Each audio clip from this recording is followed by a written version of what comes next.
aveuglé, vous suivez le miracle au lieu de suivre Jésus. Est-ce que Jésus est venu seulement pour guérir? Jésus est venu seulement pour guérir.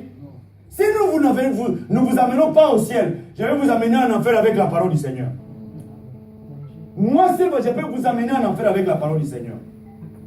Et Dieu a dit, la Bible dit ça. Dieu a révélé auprès de beaucoup de ses serviteurs. Il montre la Bible comme si, tu vois la Bible là, ça peut t'amener au ciel et ça peut t'amener en enfer. Écoutez, nous prêchons tous la parole du Seigneur, mais nous ne prêchons pas la même chose. Amen. Il y a des gens qui vivent une mauvaise vie. C'est pourquoi je vous parle depuis le dimanche passé. Je ne sais pas pourquoi je vous parle. Des fois, je n'ai pas préparé, mais je vous dis cela. Je peux être dur avec vous, mais je préfère être dur avec vous. Si tu ne fais pas ça, tu vas aller dans il y a beaucoup d'églises ici. Il y a beaucoup d'églises. Tu vas aller quelque part, tu trouves le pasteur, il est là. C'est un pasteur qui n'est pas moderne. C'est un pasteur qui dit, paye-moi, fais-moi ça, fais-moi ça. Moi, je vous ai déjà fait ça. Hein? Une fois, on a même travaillé avec le pasteur Maxime. Mais Paul dit cela. Il dit, j'étais faiseur des tentes pour ne pas dire, donnez-moi l'argent. Payez-moi, faites-moi cela. Je ne dépendais pas de vous. Paul dit cela. Pour que le nom du Seigneur puisse être glorifié. Même par rapport à ce que moi j'ai gagné, je vous aidais encore. Amen. Alléluia. Amen. Parce que moi, j'ai parlé d'éléments avec notre responsable des partenariats. J'ai dit, écoute, il dit, mais papa, toi tu donnes.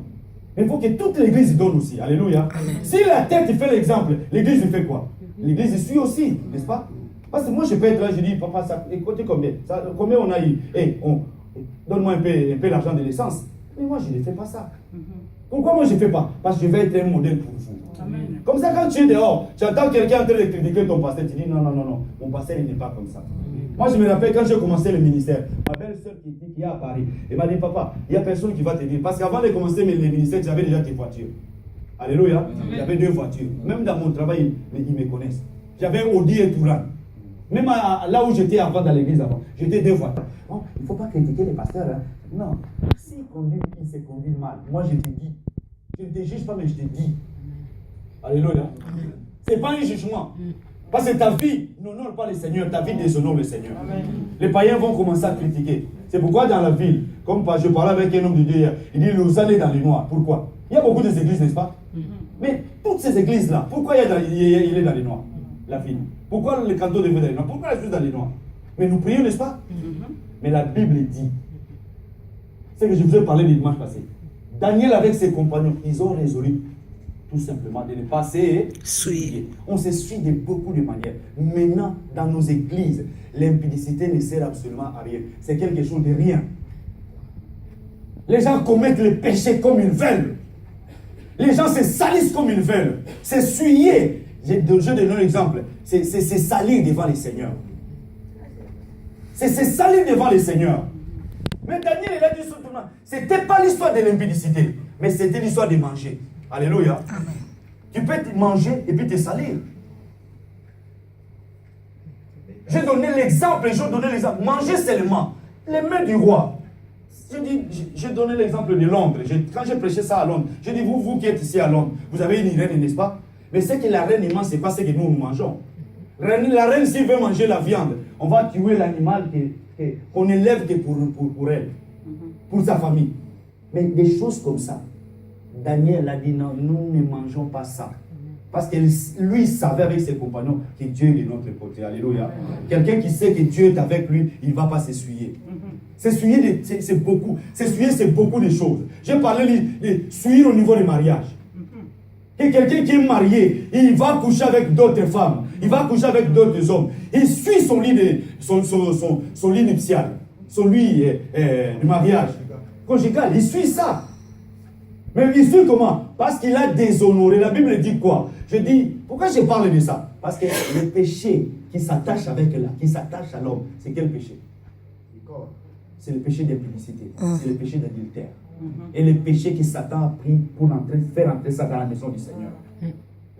Un homme marié, un pasteur, un évangéliste, un homme de Dieu, un bishop, un super bishop, un archibishop, hein?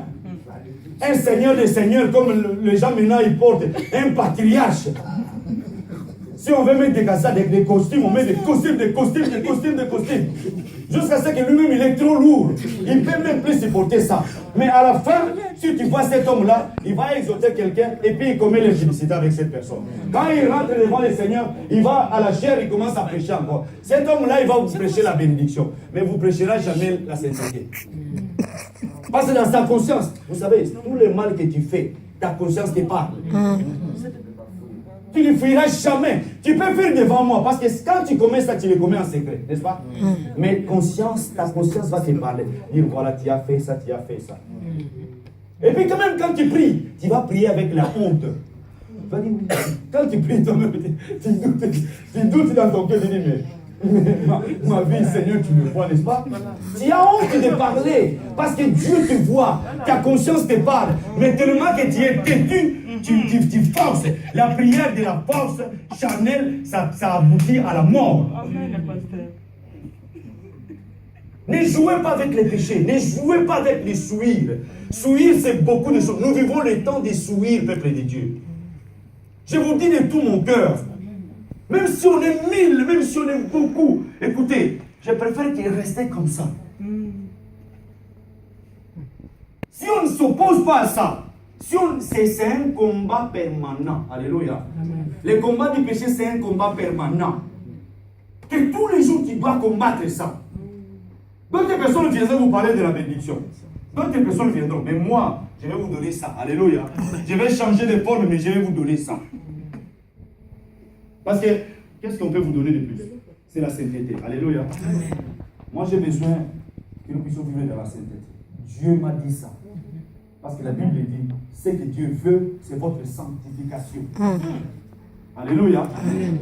La Bible dit ça. Paul dit aux Thessaloniciens, ce que Dieu veut, c'est votre sanctification. Or, si on parle de sanctification, c'est la séparation entre le Thessaloniciens. 1 Thessaloniciens 4, 3 à 5.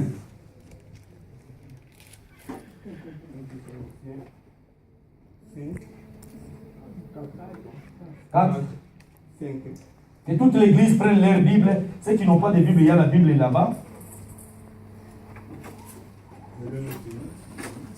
Attends que tout le monde prenne. Aujourd'hui, on va prendre le temps pour prier pour la repentance. Thessaloniciens. Joël. Et l'honnêteté. Verset 5.